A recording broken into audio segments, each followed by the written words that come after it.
My name is Jack Burns. I'm now 55. When I was 54, I was diagnosed with esophageal cancer, stage 3. Prior to the diagnosis, for many months leading up to that, I had had challenges swallowing, and it progressively got worse. I had a physical earlier in the year. The results were fantastic. My blood pressure, heart rate, blood panels, everything came back perfect. So there was no indicator whatsoever, which I understand this cancer really doesn't manifest any indicators. Due to COVID, I had a colonoscopy that had been postponed. I was of the age that I needed to have that done. I had it scheduled for July, late June or in July, at a different hospital. And I was having these problems swallowing, and I called up the doctor and said, can I have an endoscopy done at the same time to see what I've going on here? I had always had some food allergies and sensitivities, so maybe they thought it was attributed to that.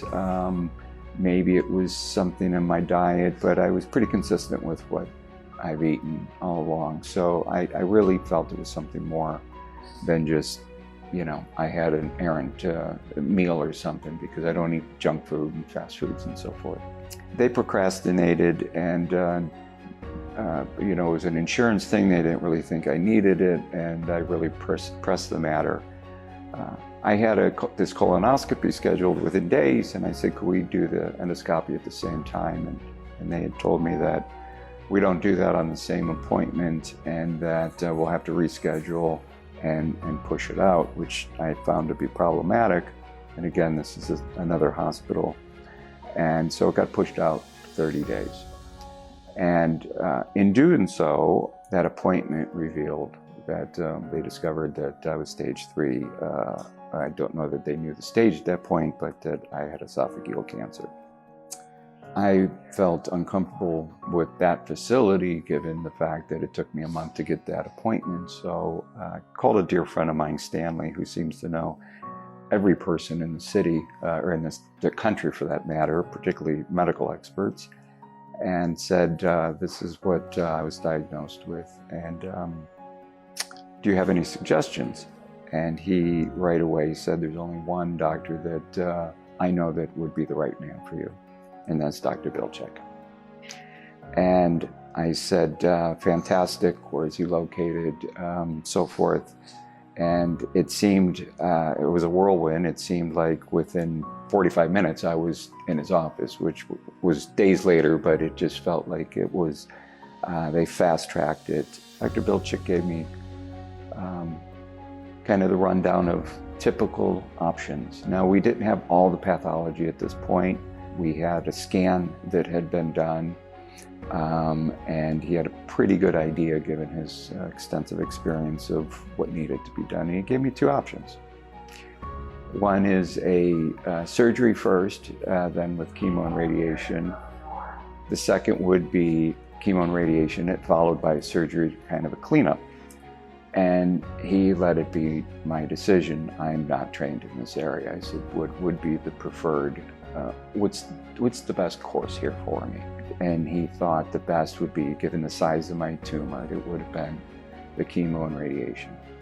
So he said, we don't start treatment in 3 weeks from now, we start today. We start the process today, if you agree with these. It's probably the most important decision I've ever made in my life. A man I just met, I'm putting my life in his hands, but he had a way of explaining it and humanizing it, so that I felt, I don't know that there's another path to go down. And I said, I'm gonna go with what you're telling me. I'm ready to start right now. Dr. Bilchik put me in touch with the different departments that I needed to get blood work done. Dr. Wollman with for the radiation, Dr. Fischer on the oncology side of it. And he said, we'll assemble this team, and we're going to meet, and we're going to get to determine, once all the pathology and so forth comes in, what's the best path. I ended up doing promptly, within under 2 weeks, maybe, slightly over a week, started radiation. And that was 25 rounds of radiation. So it was Monday through Friday for 5 weeks. And every Thursday throughout that process, I did chemo. I think it ended up being the 25 radiation and 6 chemos. They wanted me to rest for maybe a month or so, and then we were going to schedule the surgery. The response was overwhelmingly successful with the chemo and radiation, but it took a toll on me. So just like most things in life, it's not a straight line and no traffic lights. It was a bumpy process. So I was almost halfway through, so I was well into September of my treatments, the radiation and chemo combination. And the original hospital called me to schedule the initial consultation with the surgeon. And I knew at that moment, it validated that the decision I made to go with Dr. Bilchik and the team he assembled was correct, because that was a month later. And so I would have lost, 2 months there. And who knows, it might have been a 3rd month before I would even start treatment. I don't know. I don't care to look back and see what the case was. I was very comfortable with the decision I made with Dr. Bilchik, and being at St. John's, the nurses, the staff, it felt like I was the only patient in the whole building, quite frankly. The level of care and the accommodations and scheduling was just world class, quite frankly. So went through the treatment, and about halfway, I was walking every day, and I was struggling to maintain my weight because I just didn't have much of an appetite. The doctors did tell me that I needed to gain weight. It's one thing upon reflection, I wish I would have done more to try and gain weight, but it was difficult to swallow because I still had the tumor. As the progression of the radiation and chemo, I never lost my hair, which I don't have a whole lot to begin with, so that wouldn't have been a loss. But I did have tremendous side effects from the radiation. Come to find out after the fact, it was because I had such a tremendous response to the treatment and the cancer tumor was so large, and it had traveled into my lymph nodes. That's why it was problematic. Like I said earlier, these paths are not smooth. They're not a straight line. I had good days, I had bad days. At that point in time, I had far more bad days than good days. My wife was I told her she was my lighthouse. She was there helping. There were days that were very dark and very challenging. When you can't eat, your esophagus is the gateway for all food and liquids. IV feeding intermittently, and it was challenging, but it was incredibly painful, and it was very uncomfortable. It was a very, very dark time.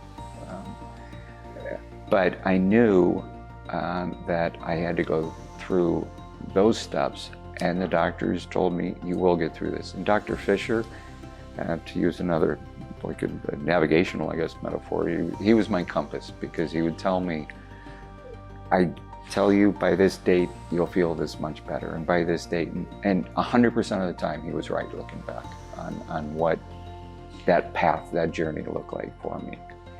And Dr. Bilchik, Dr. Wollman, Dr. Fischer were always available and I had regular appointments and visits and so forth.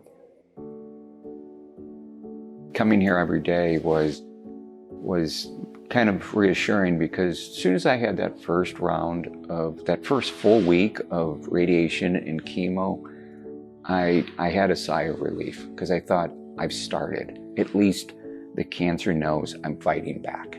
So it's in my system, and I'm now this step into it. And I just have to get to the next step and the next step. And fortunately, I didn't have the nausea and so forth that many experience with chemo, but that was just unique to me, maybe. but I did have the radiation side effects that was a little bit more severe than maybe others get. Again, I attribute that to the success that I had through that. So my Thanksgiving period, my 3 kids who are in college were coming home. I didn't want to. I preferred not to be in the hospital for that week.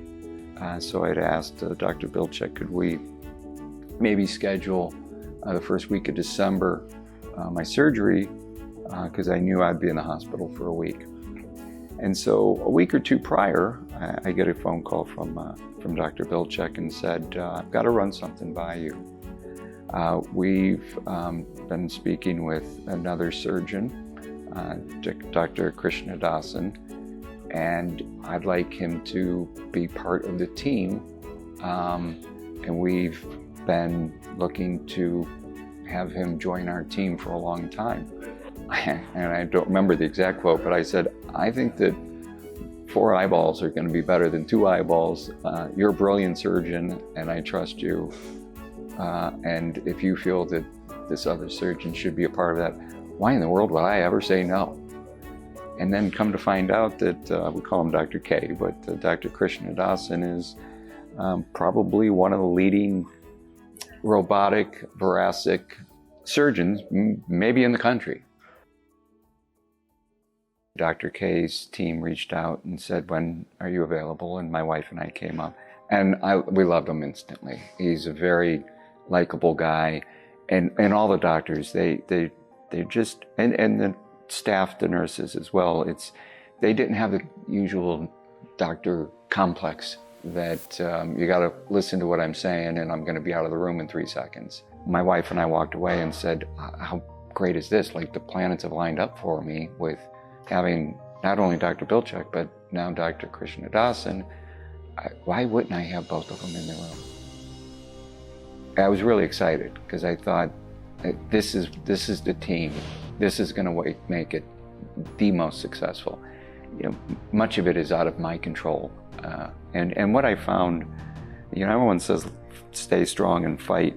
There's nothing I can really do. It's the medicines and the doctors and God at the end of the day. The only thing I can do is my mental capacity. And I think the biggest fight for me is keeping mentally in the game, because it's a mental game. And you oftentimes come into the what ifs. I think I Googled on day 1, which was a mistake, because you find out that, you're going to have like 15 toes or something, nonsense. So I never Googled anything further. I just figured I'd let the doctors do what they do best. They indicated that I would be in the hospital for a full week, 7 days. Came out of surgery. I think I was on the 2nd floor. Brilliant nursing team there. I knew I think it's Ashna was one of the nurses. I just couldn't say enough about how professional they were and how comfortable they made me feel that I was in good hands. And the doctors came by regularly to check on me, and they said everything went better than expected. They were pleased with everything that they saw and had done, and it was minimally invasive. Just tiny little holes that at this point are pretty much gone. Oftentimes these surgeries, the traditional ones, could be upwards of, I think he said 6, 7, maybe even 8 hours. And he said that his are usually half that time. When I woke up in the recovery room, of course I had tubes and wires and oxygen and the whole works that you would expect, in your nose and so forth. But I think from what I recall, I felt pretty good. Well, I was happy to be alive, and I made it through the surgery. The doctors come in and they were thumbs up and they were very pleased, which made me very pleased. So they said that they expect me to be there for a full 7 days at least, because traditionally it's always been 7 days. And I think I was ready at day 5 to be checked out. Couldn't quite get the paperwork all in order in time, and it was day 6. Again, I don't think that there's one aspect of my experience at St. John's here that I would say, maybe the hours of the cafeteria for my wife, because she was trying to tap dance when it was open and closed. But outside of that, medically, it was perfect. It was perfect, yeah. I really truly felt that I was the only patient in the whole hospital.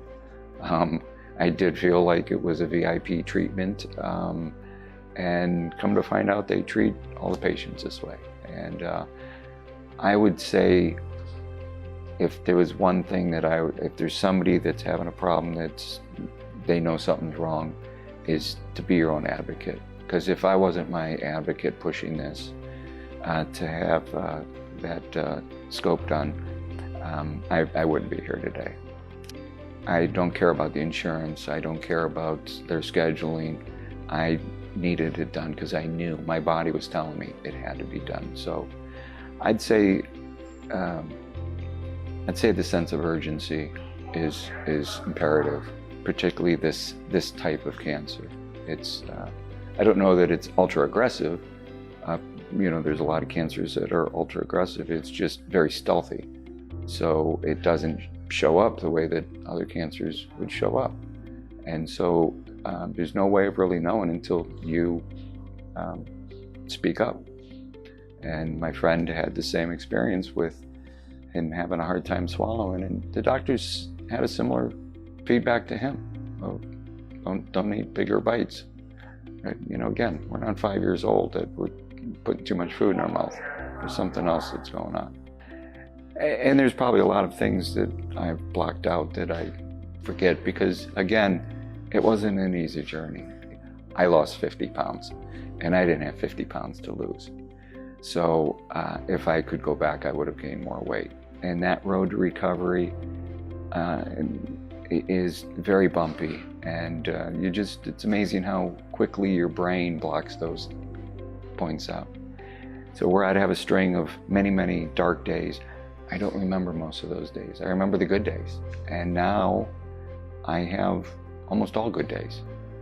So I'm 7.5 months roughly from the date that they told me that I had cancer. And I started CrossFit yesterday with my personal trainer. It's heavily modified. The doctor approved it, but I'm back in the gym.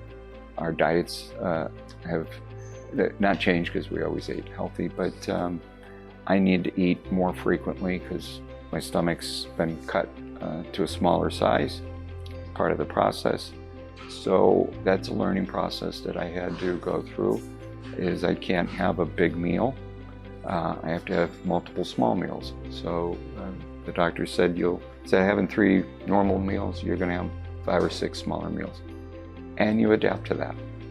Reflecting on all this and all these dark times, it really puts a lot of things into perspective. And I run a fairly large company, and I have a lot of employees, and most of them, 99% had no idea what I was going through, but I have a professional team around me that stepped up and really filled in my absence. But it really put things into perspective for me, priority-wise, of that hospital bed doesn't care who you are. And whether you're a billionaire or from, homeless or somewhere in between, it doesn't matter. And so it really gave me a different perspective on reprioritizing some things. And one is the family and so forth, which our family is very close, but when you have cancer, nothing else really matters other than how do I get better. And fortunately, very fortunately, because of my friend Stanley, connected me with this team of doctors in this organization. Me sitting here today statistically was kind of a long shot to a certain degree, if you look at the percentages, because oftentimes it gets misdiagnosed or pushed down the road further, and you're at the point of no return.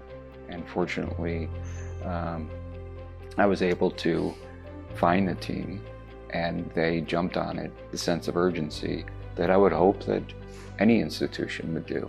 And unfortunately, I found the two sides of it. That the other one, it wasn't that big of a sense of urgency, or at least they scheduling or what other conflicts came up. But here, they made it a priority, and I attribute that to my ability to go to the gym yesterday and go out to dinner with my wife last night and at a restaurant and start to get back to everyday living that we just want to do. I appreciate you guys taking the time to do this. I think if it helps anybody out there, then it's a success. Particularly would like to thank the staff here at St. John's. Very professional team of nurses, just exceptional at all levels. I was on the second floor, I was on the fourth floor. Every experience was great. And I want to thank the doctors, starting with Dr. Bilchik that took the lead, the captain on this originally, and Dr. Fischer, who, like I said, was my compass, who was there to tell me, you're going to get through this. He was like that strength coach that just kept me going and gave me that confidence that tomorrow's going to be better. Dr. Wollman and his team that did the radiation, and those gentlemen were just fantastic. And I was in there every day for 25 days, and I felt like I wasn't just a patient, I was like a part of the team. Dr. Bedford was very accommodating with his ability to get me in and do another set of eyes in the endoscopy to give the surgeons additional tools that they needed. And Dr. Bilchik and Dr. Krishnadasan. I understand I was the first, I believe, fully robotic esophageal surgery, whatever you call it, here at the campus. But it wasn't his first one. So Dr. Krishnadasan came with an extensive resume in this area. And between that team of doctors, St. John's has a wonderful, wonderful team. Very impressive. But I attribute me alive today to that medical team and their ability to navigate these tough waters, because I could read it in their eyes that I was not in the best of shape on day one. And I can see it now that I'm in far better shape, and their confidence level's much higher. And my confidence level is extremely high. So thank you.